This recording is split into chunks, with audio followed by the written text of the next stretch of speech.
Hello, everybody. Good morning for those of us who are in the US, and good evening for those of you who are joining us from Ukraine. Thank you so much for joining us today for our pre-departure panel discussion with Ukrainian alumni of American colleges and universities. As many of you may know, at Education USA every summer we provide a pre-departure orientation for students who have been accepted to American universities. This is not replacing our PDO. That will come later in the summer, or perhaps even in the fall, we shall see. But we still wanted to give you an opportunity to speak with some alumni and get some of your questions answered.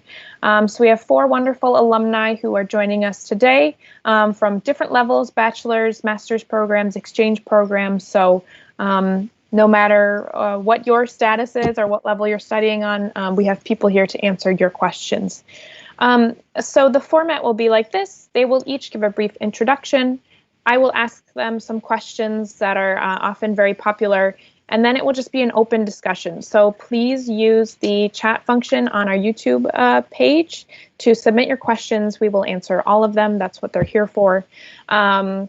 We are very bilingual here at Education USA Ukraine, so if you want to submit your questions in English or in Ukrainian, that's totally fine.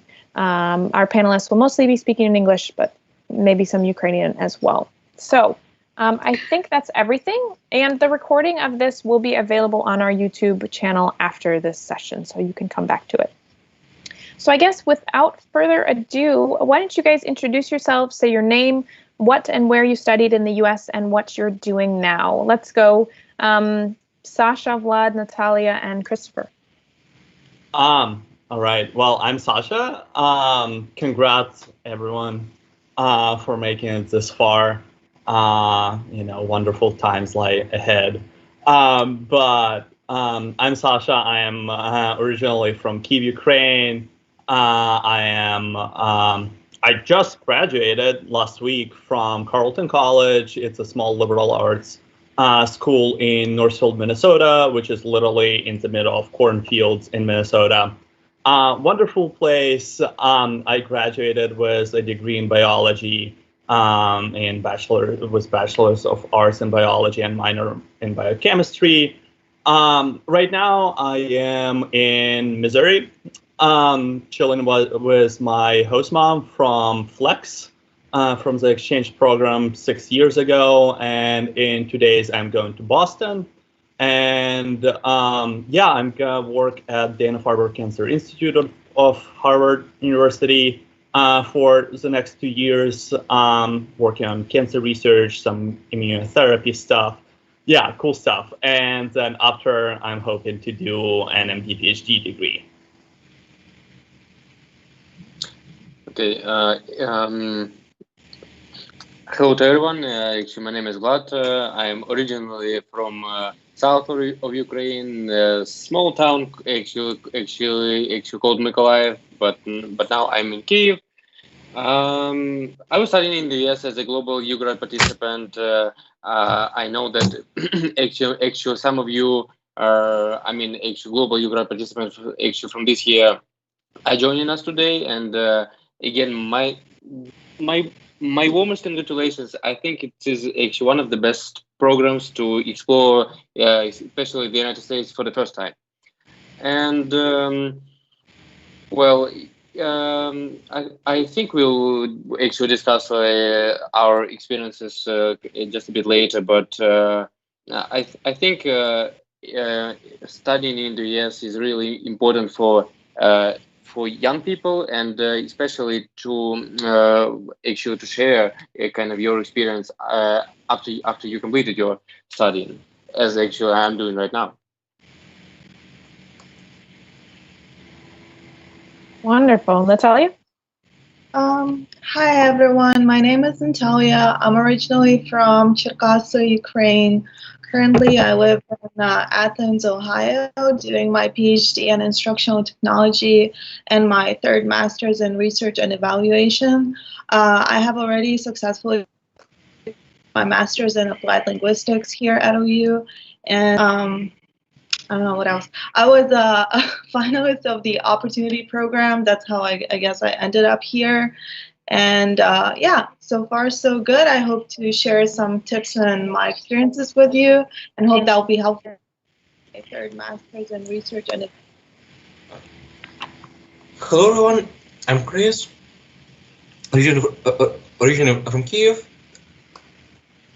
I first went to the US to do my undergrad at Columbia University in New York. So I received bachelor's in chemistry, and currently I'm doing my PhD in chemistry at MIT. Wonderful, fantastic. Okay, so let's start right off with a very popular question about housing. Can you talk about the advantages of on-campus or off-campus housing? What should students consider when looking for housing? And how did you find housing? Maybe Sasha and Natalia, you can answer this question as a bachelor student and a master's student. I'm very biased because 98% of Carleton students live on campus. So I got super lucky with that. And I guess my major advice is just, it depends on where you go to school, because if it is a small residential college, then there will be a very tight community on campus, and there will be a lot going on campus. So I would recommend living on campus. But if you go, to a big university like, I don't know, NYU or somewhere, and you're in cities, and yeah, definitely, like, people will live on campus during their undergrad only for like a year, and then everybody is like super excited to get into the city. And then Facebook, that's how I found all of my places to live. Not on campus when I had to go for internships, / when I'm going to Boston right now. Yeah, Facebook has, a bunch of offers. Yeah, and find friends. It's much cheaper if you have friends.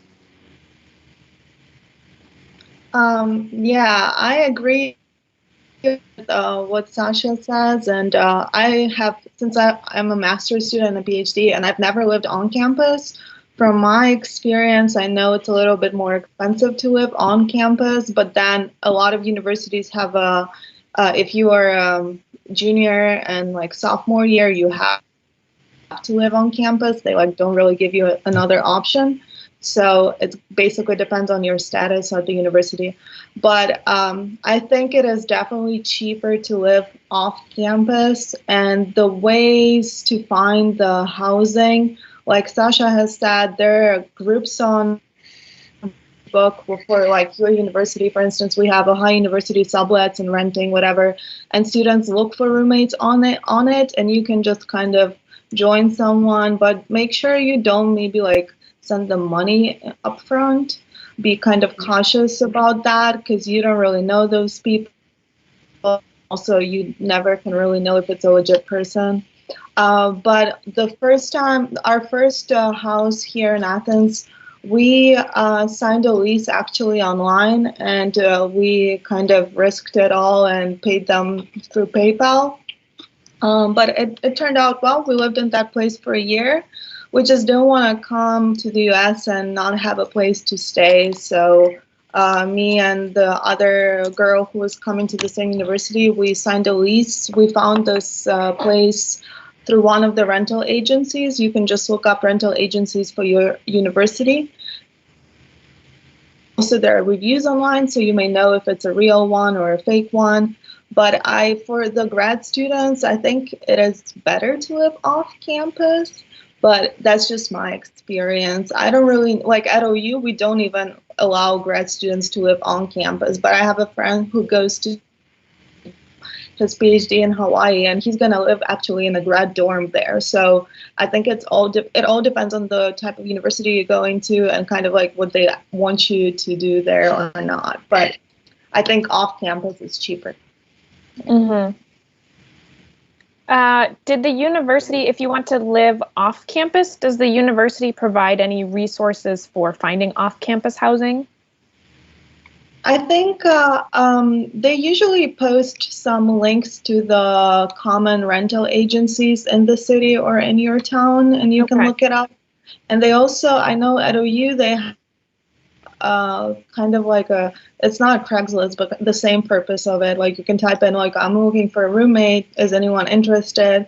But I think from my experience, I think I have tried to post something on it. People don't usually know that thread exists, and Facebook is definitely a better option.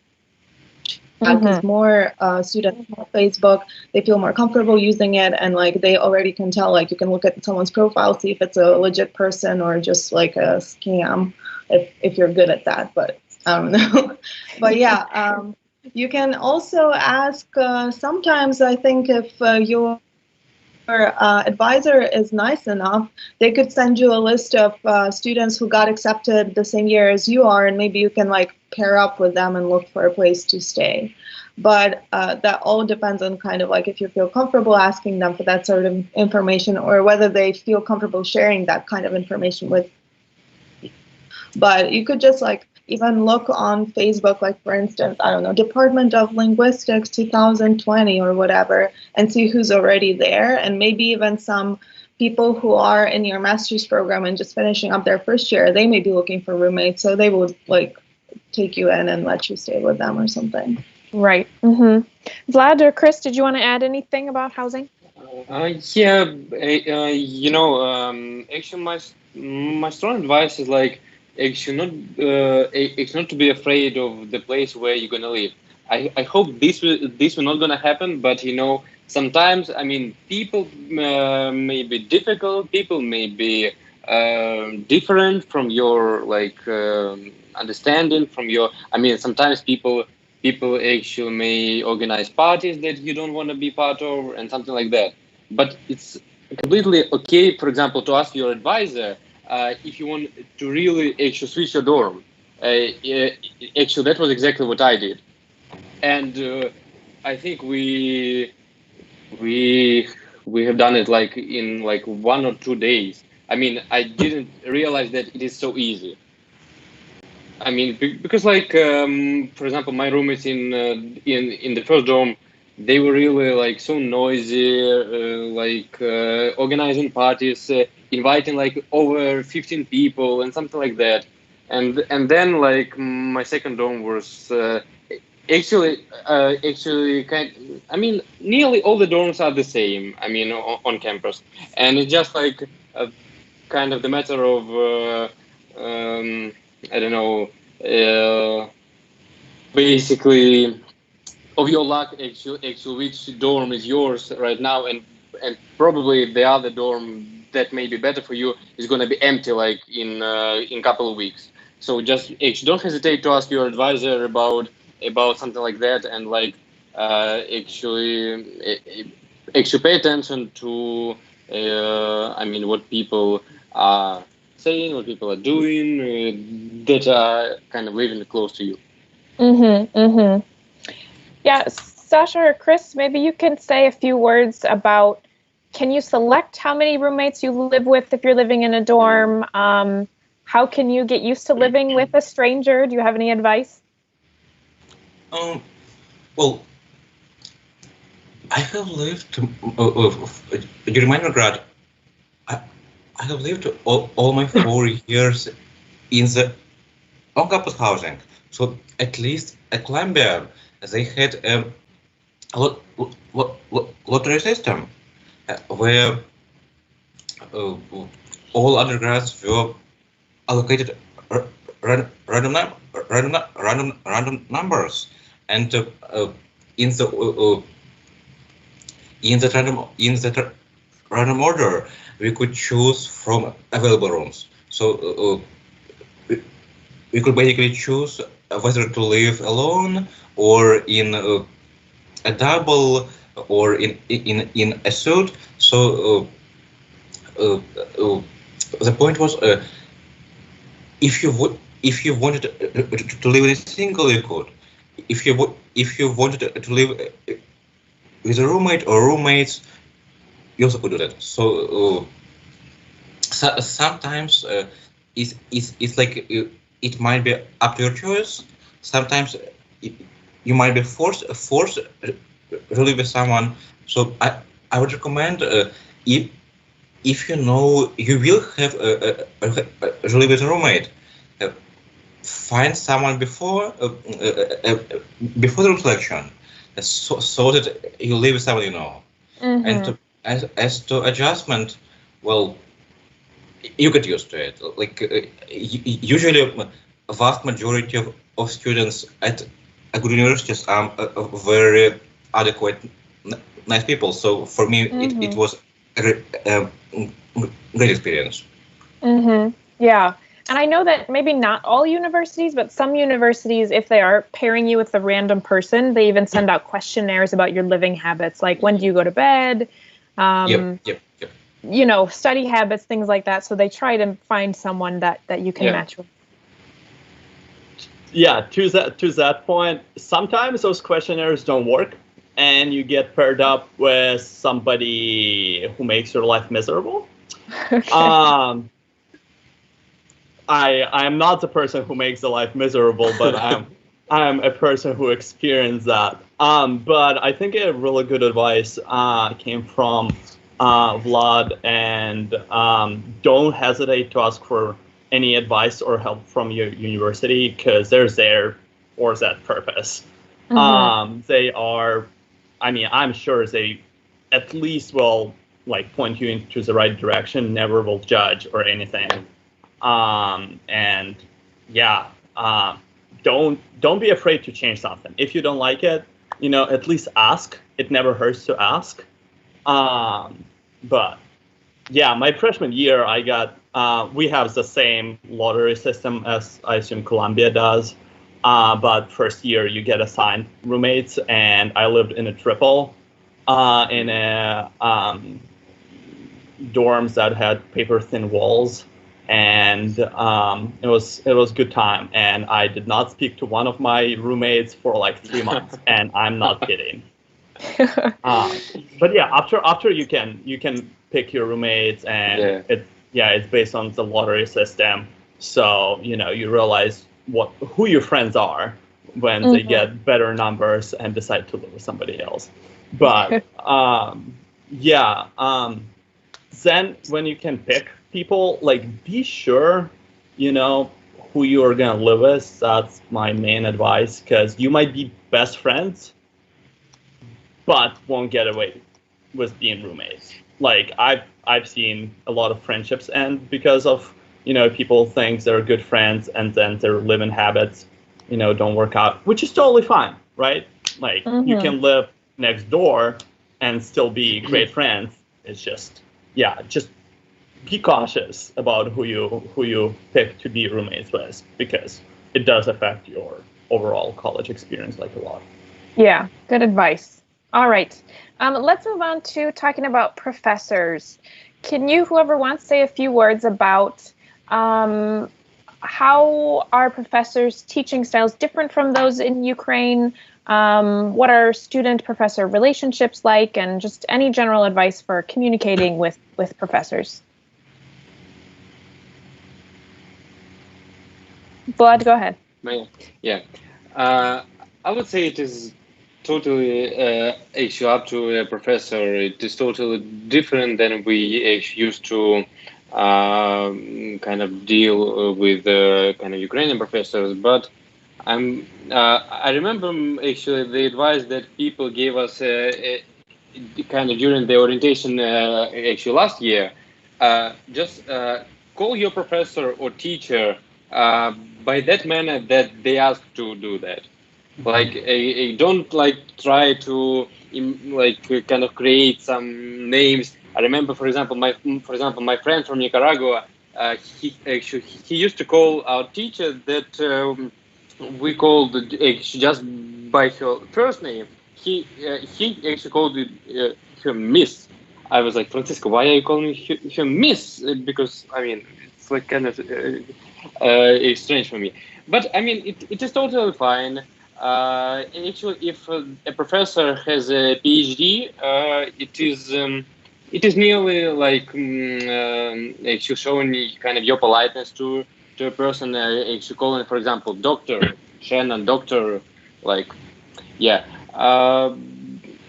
But again, it depends. I would say, again, actually, my relations with actually professors. Actually, for example, one of my professors was the candidate to actually U.S. Congress, and I think I just call him like by his first name. So, and like the other professors who actually have their PhD, I just call them actually doctor, and then by their last name. So again, it's totally different. But again, actually don't hesitate to ask your professors about. For example, I asked my professors about actually their opinion about this course, about that teacher, and they gave like kind of real expertise of the topic, and I would say building good relation with professor. For example, like my professor from international politics course, he invited me to a Model Yen course. I understand that actually, for example, like if my advisor didn't tell me to take that course, probably I was not able to join the Model Yen course. I mean, so again, like ask, and again, I mean, it's okay to ask actually new strange things to you, and for example, I would say be ready actually to surprise your professor as well, because I remember, for example, when we were writing essays, actually my professor told me, for example, that I understand that writing an essay in a foreign language is difficult for you, but then he was surprised by the level of thought, by the level of arguments. So again, but also be ready actually to surprise everyone as well.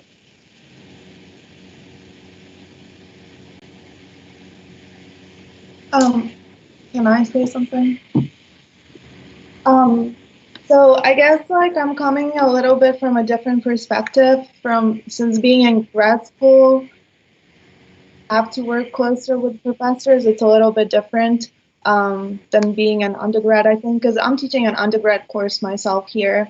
And I guess to give advice to undergrad students, since I'm their instructor and I got these like issues with them sometimes, from what Vlad was saying is, just kind of make sure you're polite in your emails. Don't just drop a question without having like an intro or like who you are and what you are. First of all, sometimes professors have a lot more than just you in your class. And also, like, I'm not saying they're not going to pay attention to you or they not know who you are, but it's just common courtesy to say, like, dear blah, blah, blah, hope you're well, this is my question, best regards, blah, blah. Because otherwise it looks very rude. And considering the fact that I think I'm not sure, I haven't been in Ukrainian higher ed for about 5-6 weeks. So I don't know, maybe things have changed. But when I was there, emails weren't very common to be sent out to the professor because we don't have like a email system within the universities. At least we didn't have it, I don't know, in Shevchenko University. So when you come here, don't hesitate, be sure to email whatever questions you have. It's totally fine, but maintain that kind of common courtesy. Like, don't treat it as a text message because they're not your best friends, and like you kind of have to have that rapport with them, even though you feel like, oh, they like. I tell my students to call me Alia, but it doesn't mean that they can just be like, what's my homework? And I respond to them like this and that. Like, you kind of still have to be nice to them. But also for the grad students, I think the communication with professors is more, make sure to take classes with your advisor and your academic advisor, because sometimes they have a lot on their hands, and just being able to meet them every week in that class can be more helpful to you. For instance, I was taking my PhD classes and I took more research classes than I had to. And then like I wasn't talking about this to anyone. I was just taking those classes because I felt that they would benefit my dissertation and just like my methodology and approach that I'm taking.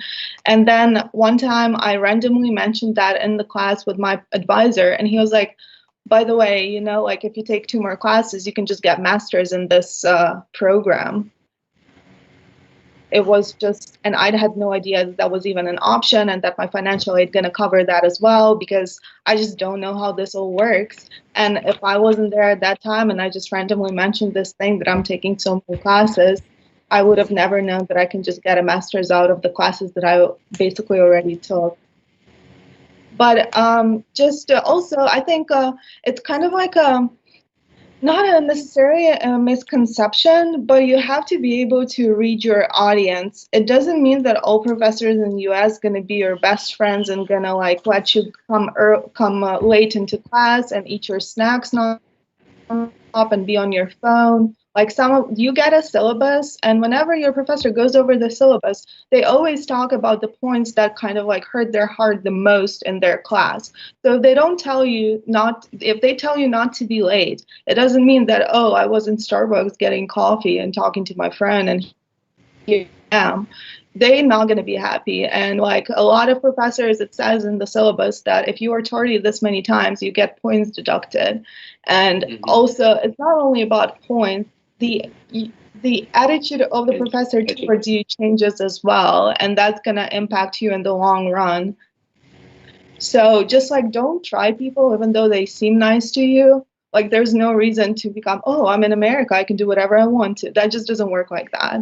You still have to be like, you have to have that common courtesy and be able to read the audience, and also make sure you ask your classmates, your friends who may have taken this class, who know this professor better, what will be fine and what will not be fine with this professor, because you're just like there for an hour a week and you may not know everything and how things work. And like some professors are better with communicating what are the requirements for the class, the others are just kind of expect over to Blackboard, Canvas, or whatever your school uses and read through every single word in the syllabus, but they may not say like at the end of each class, this is your homework, whatever. They will just kind of expect you to know where to find that homework and what you're expected to do for the next class. So I'm not saying like I agree that here professors are a lot more approachable, a lot more relatable, but I also think it all depends on the person, and there's no reason for you to like try to be BFFs with all of them, because at the end of the day, they're still your professors. Mm-hmm. Could you explain maybe in one sentence what a syllabus is and why it's important? So a syllabus is given out at the first day of the class to the students usually, or it is posted on the learning management system, which is in my case, it's Blackboard, there's Moodle, there is Canvas, and it goes over the main requirements for the class. It talks about attendance, it talks about the grading system, it talks about each assignment in the course, and you get the deadlines. So let's say the semester starts August the 20th and ends December 15th. So you already know what assignment is due in November and what time it's due and where you have to submit it. You get the detailed schedule of all of the assignments, of all of the materials that are needed for the class. Yeah, so basically it's like the Bible for your class, and you have to kind of like read through it, make sure in order to understand, because like in the US, you are able to drop the class the first week of semester without any kind of like repercussions. So if this seems like too much and you think like there's 3 other classes that you're taking and they have the similar workload, you probably want to kind of pick and choose and maybe find a different class that may be easier for you and for your needs and your requirements, and kind of take this other class next semester, or kind of like switch it up a little bit to make sure you can carry all the workload that you're taking over. But yeah, the syllabus gives you all the information about the class, assignments, grades, deadlines, attendance policy. And then I know, like for grad school, for instance, there are classes where if you miss the class twice, then you just your grade goes one letter down. So if you just didn't come twice to class and you did everything perfect, you're so smart, you just gotta get a B because you didn't show up to class. So yeah. Great, thank you. Chris or Sasha, could you say a few words about office hours? I would say I will start. To start, office hours are your best friend. If you can, go to them because they are always very helpful. Even if you think that like everything is clear, you know the material, just go there. They will be other students. It's much easier to communicate and to find new connections and to bond with other students. And I would say for new material, it's very helpful because usually you can work either with teaching assistants or directly with professors. So if you have any questions, they will be able to answer and explain and give examples. So if you can, go to office hours. Maybe even just by Zoom, it's still extremely helpful. Fantastic.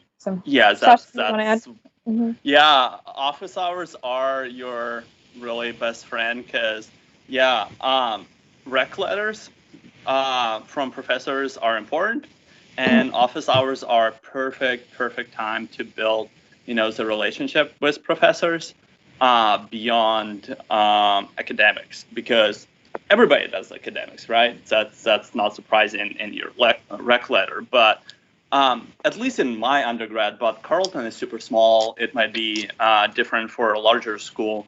Natalia was pointing out that profs are not your BFFs, but they can get pretty close to that if you find the right prof. Especially in undergrad, profs love to mentor, and you can find a lifelong supervisor or lifelong mentor who will talk to you about class, about major, about life, honestly, because I spent like hours talking about corona and impact on like mental health and how to move into the future, and just like everything was one of my advisors. So yeah, office hours are a good way to to start a relationship and see where it goes. Awesome. All right, so I'm going to answer some of the questions in the chat box. Just a reminder to our audience, please add your questions. So we have one here from Diana. Is it difficult to get a social security number? No. Just an application. Can you say a few more words about that? What's the process? Sorry. I mean, you apply, it's been a while since I applied, but I remember it being super easy, except for me going to Minneapolis at 4 a.m. But you will have to go in person to a Social Security office with just your docs, like a passport, and then you have like a 5-minute meeting to verify your identity, is that you have employment on campus, and then a week later, probably they send you your card with your social security number by mail. So it's just you have to show that you can work on campus, because if you're on a student visa, you cannot work off campus. And then verify your identity, and that's pretty much it. I think. Correct me if I'm wrong, please. Yeah, I think Sasha is definitely correct. It's relatively an easy process, but I'm going to be a negative Nelly here. I lost my social security card one time, so so it's kind of more complicated to renew it versus to get it the first time. So, but the thing is, I realized then, so now I have 2 cards because I found the other one. But yeah, make sure you keep the first one in the secure place. Don't put it in your wallet because it's just this tiny little paper that get ruined and everything. So yeah, but I don't think it's that hard. As long as you have all the paperwork from your program or your university and like your student visa and the F1, what is it, I-20 or whatever your visa is, you should be fine, yeah. Great. And international student offices can help with that as well if you have any questions. Chris, did you want to add something? Yeah, just a quick note.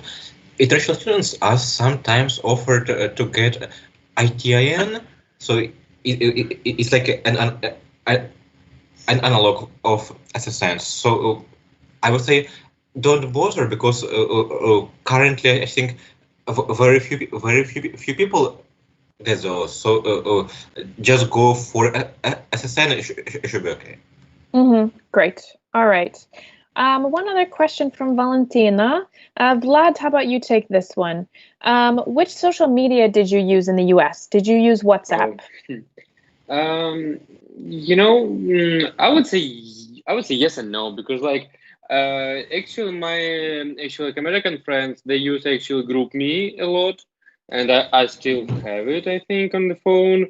For example, it is I would say it's kind of like similar to actual Telegram, but it actually doesn't have channels. So actually GroupMe, the most popular actually question, I mean, in the meetings was like, actually, do you have GroupMe? Do you have like something like that? Instagram is not so popular, I think. I mean, it is popular, but actually not so much as we have in Ukraine.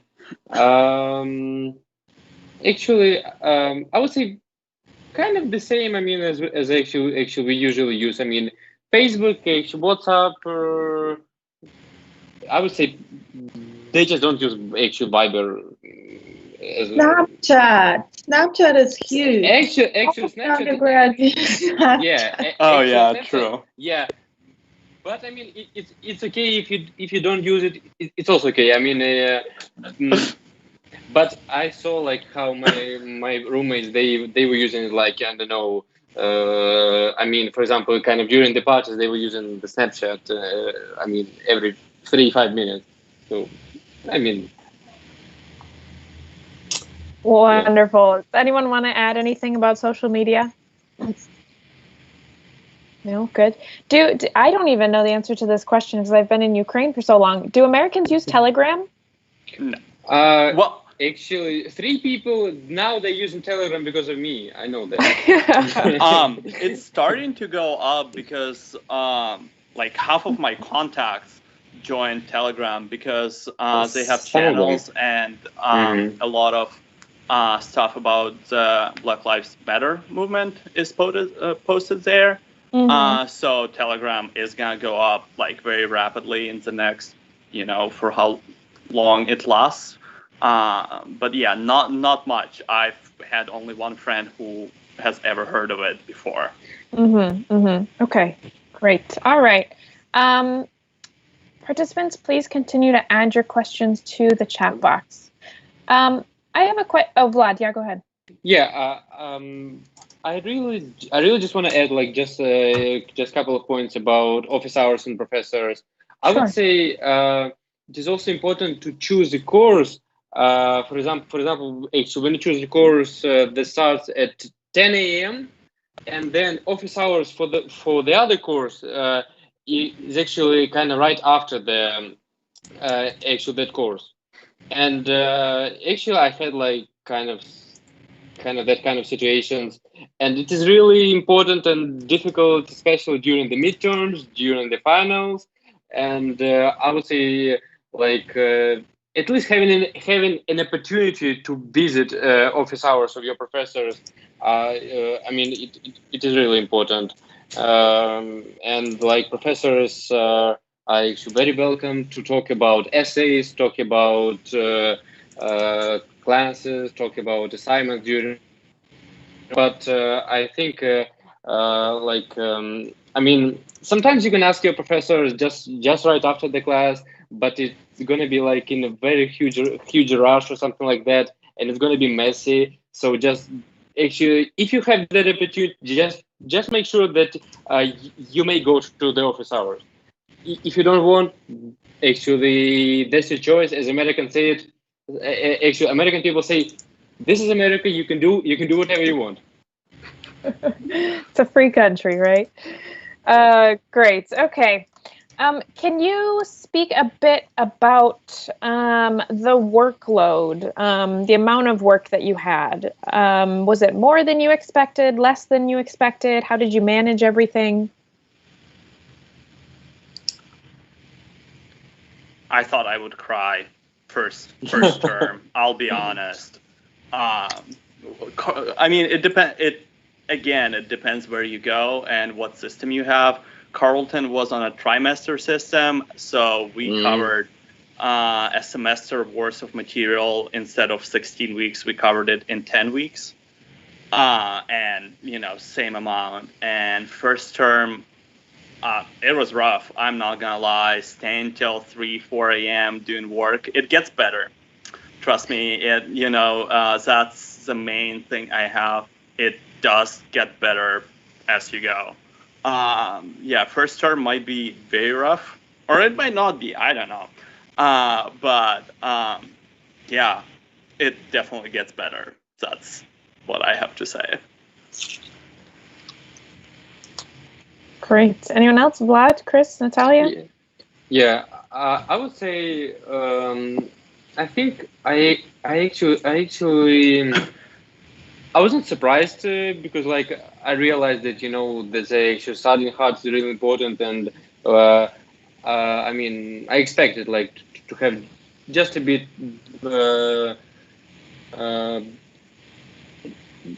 I would say the most difficult part for me was to actually manage to use a different system of writing. I mean, for example, different styles, APA format. I hate these 3 letters at the beginning.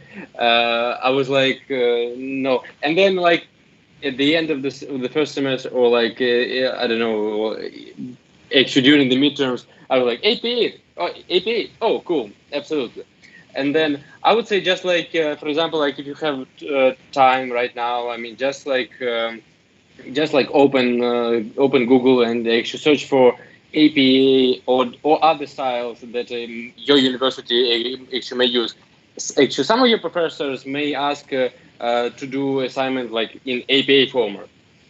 It is really unknown 3 words that I mean at the beginning, especially even to make a title page.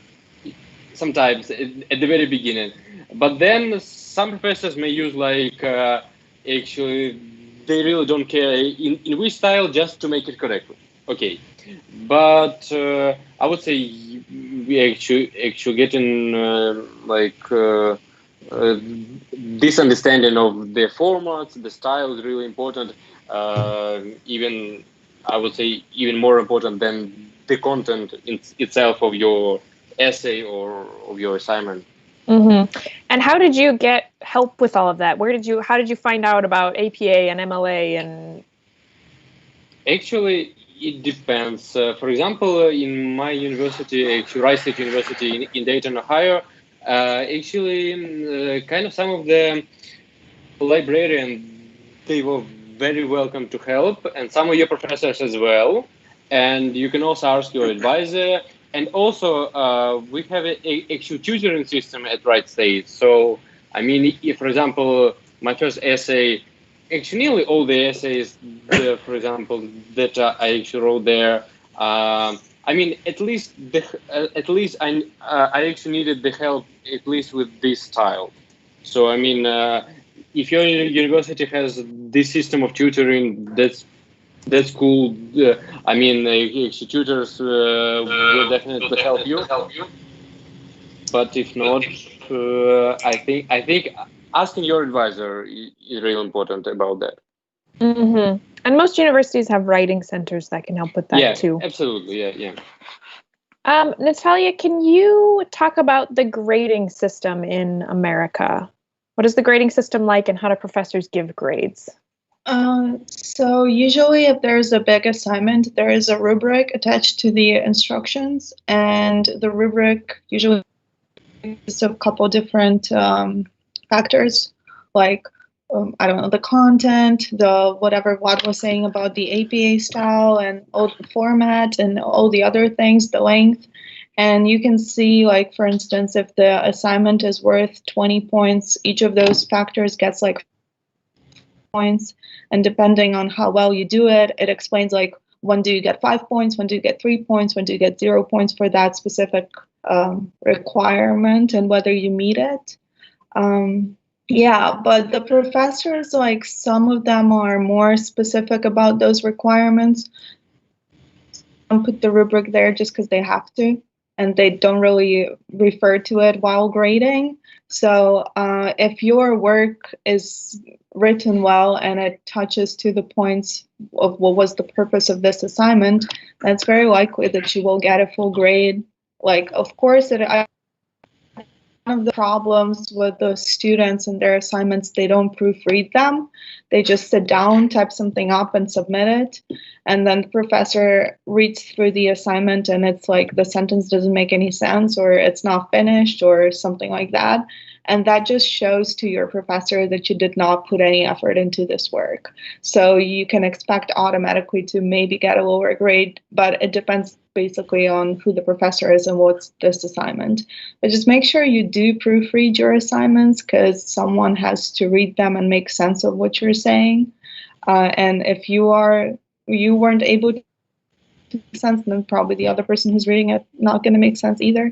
I myself have been working as a tutor at the writing lab here at OU, and I think it's very helpful for undergrads and not only undergrads. We have two different labs for graduate students and undergraduate students, to just come there and someone have a look at their essay, especially at the beginning of your academic career when you're not sure yet what the requirements are. So make sure you just come with your written assignment and the instructions, because it is hard for a tutor to predict what this assignment was. Maybe you didn't understand it right and you just like wrote a complete different thing. So make sure you come with a prompt from your professor and the ready assignment for your tutor to help. But yeah, I think proofreading is one of the main things that you can do to ensure that your grade is better, because at least it shows to your professor you did put some effort. And I know Christopher is in chemistry. I come from humanities. So like in humanities, mostly people just like write something. So even though you can have some quantitative research and their numbers come in hand, but like that comes at the higher level, and usually people know how to do it and how to write. But I'm sure like if you're doing some sciences, it's more about the I guess the answer what you got, not about how you write it. But for humanities, you have to kind of proofread your stuff and see what's going on.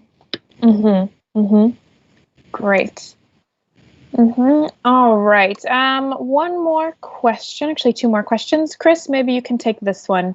Have you had troubles with the bank system? Did you withdraw money? How often did you need cash? I would say that's something you should not really worry about. But basically, at least at Columbia, it was very well thought through. So when I just arrived, there was orientation for international students, and we were all brought at some point to a local bank to set up our bank accounts. And for me, it's really simple. You should bring your passport, sign a few papers. You get a debit card, and that's it. So the card system works exactly the same as in Ukraine, or any other country, so it's pretty convenient. You can pay with a card, you can pay with cash. So whatever is better for you, just do it. So I at least did not encounter any issues, and I think you shouldn't worry about it. Mm-hmm. So the university will help you with that. Well, it can, and I think it should. If there is no orientation, or just it's not part of orientation, you can ask your advisor or international student office of what they can recommend for banking. If there is a local bank, for example, some banks might be available in like local area, but not in other. So that depends on where you're located. Natalia, you want to add something? It seems like people are asking very rational questions, so I'm gonna approach this rationally as well. Christopher, setting up the account is super easy. I would go for big banks, the ones that are all over the place. For instance, I have Chase, and wherever I go, there's always an ATM, even though it's like smaller. But also in the US, you don't really need cash. You may have like a 20 in your wallet just in case a place does not accept cards, but most of the times you just pay with your credit card. Another thing, if you're looking into kind of getting a car here or something, you want to work on your credit score when you come here, and you won't be able to establish your credit score by just getting a debit card. You have to start with a credit card, and for example, when you buy a new car in the US, and if you do not have the full amount of money, you would not be able to get it in case you don't have any credit score. So I'm not going to really go into the details of credit score, but for people who are interested, I think they should like research this topic online before they come to the US, so they know what to do and how to establish their credit score and how to not mess up your credit score, because you can start your credit score, but if you're not really good with your money, that could just make it worse. Vlad, yeah.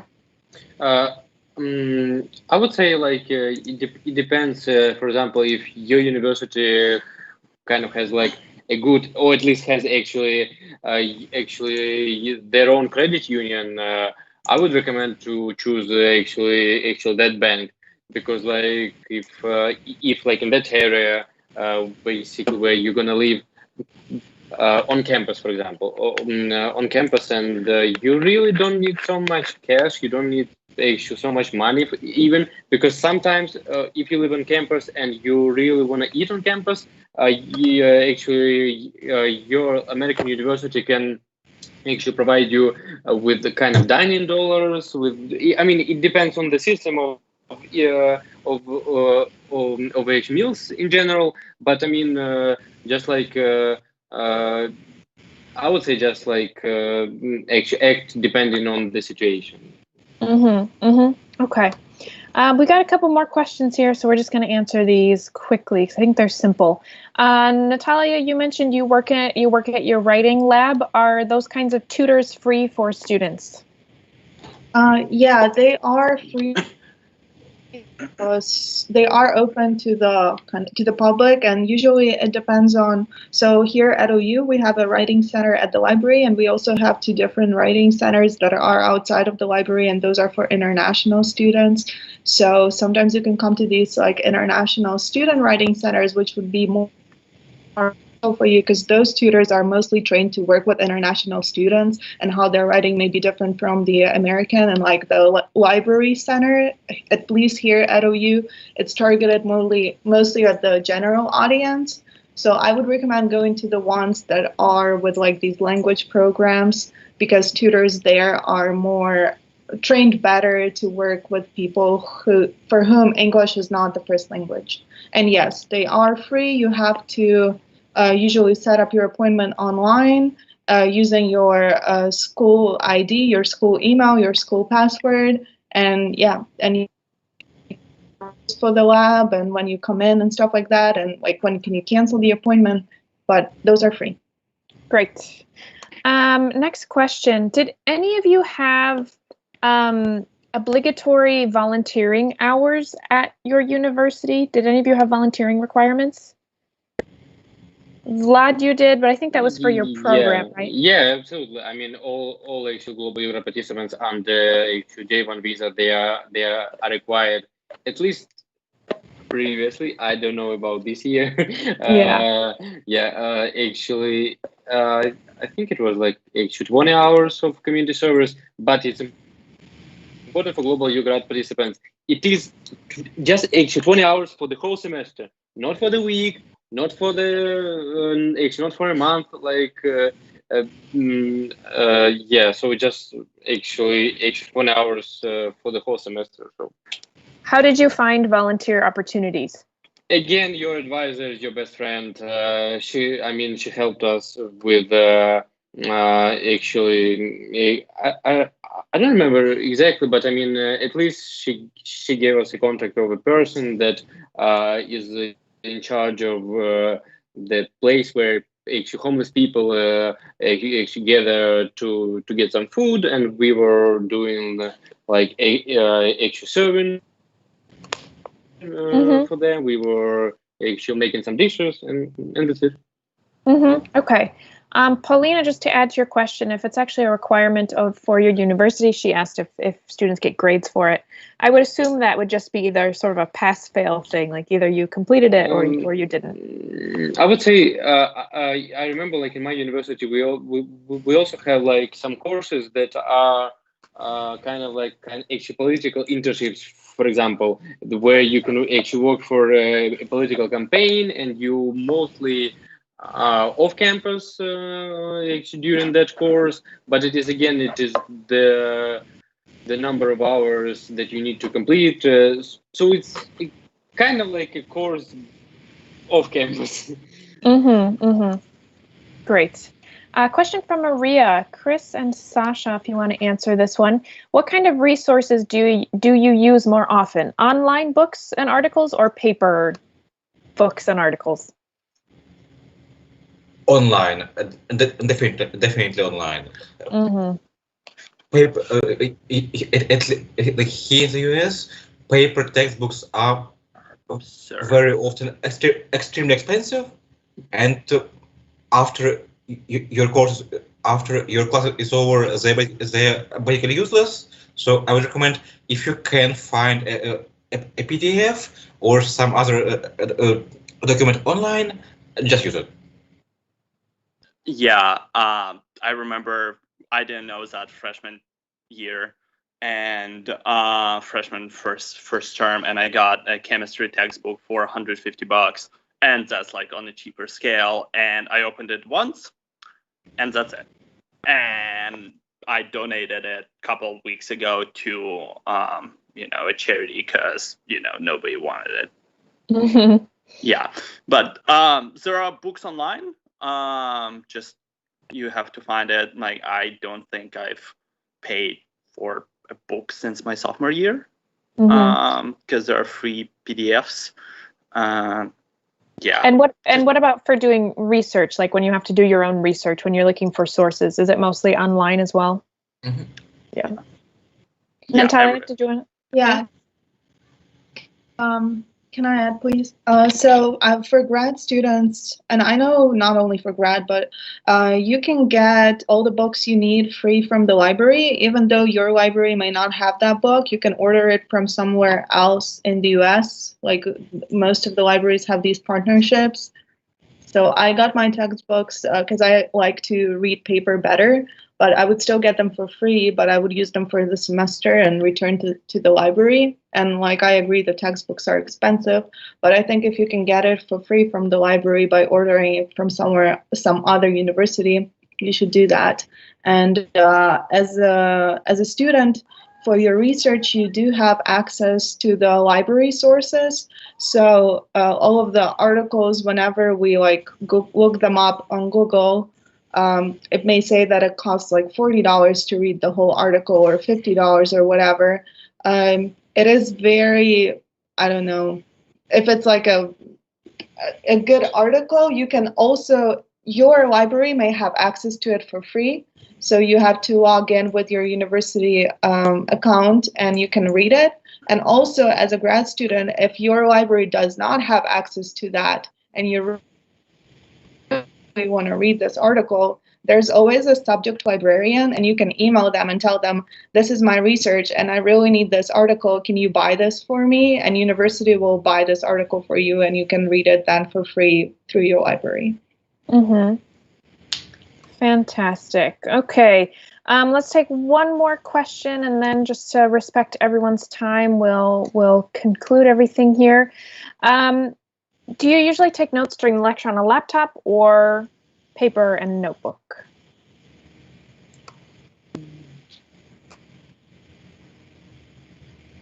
I would say that depends on subject.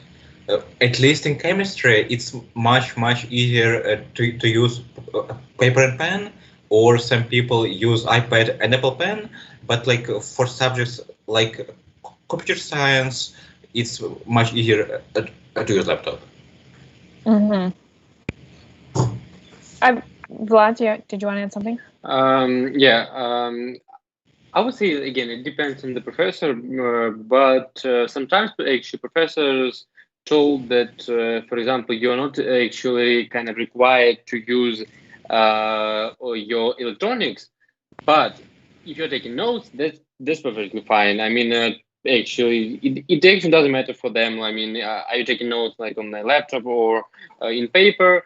But at least it's actually not your phone. So I would say, again, for some courses it may be okay. Again, actually ask your professor, because like, but mostly like for now, all the laptops, all the tablets are fine.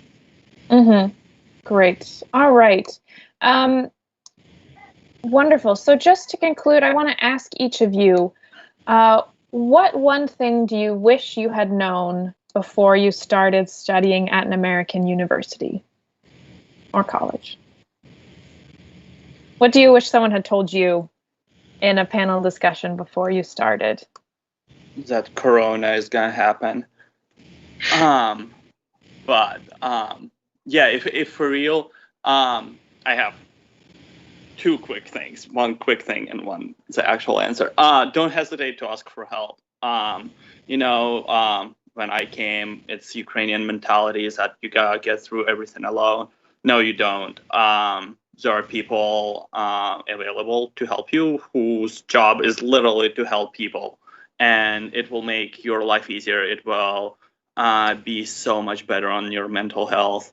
So yeah, don't hesitate to ask for help. And my second biggest thing, be open-minded. Like, America is going to challenge your viewpoints in ways you could not have imagined. I mean, you will, it depends on where you go. The majority of universities are going to be very liberal, and it differs a lot from Ukrainian mentality. So just be open-minded, don't jump into arguments, just saying, I disagree with you and I'm right and we'll have to agree to disagree. Just try to listen to people, and yeah, it might change some of your thoughts on things, might not, but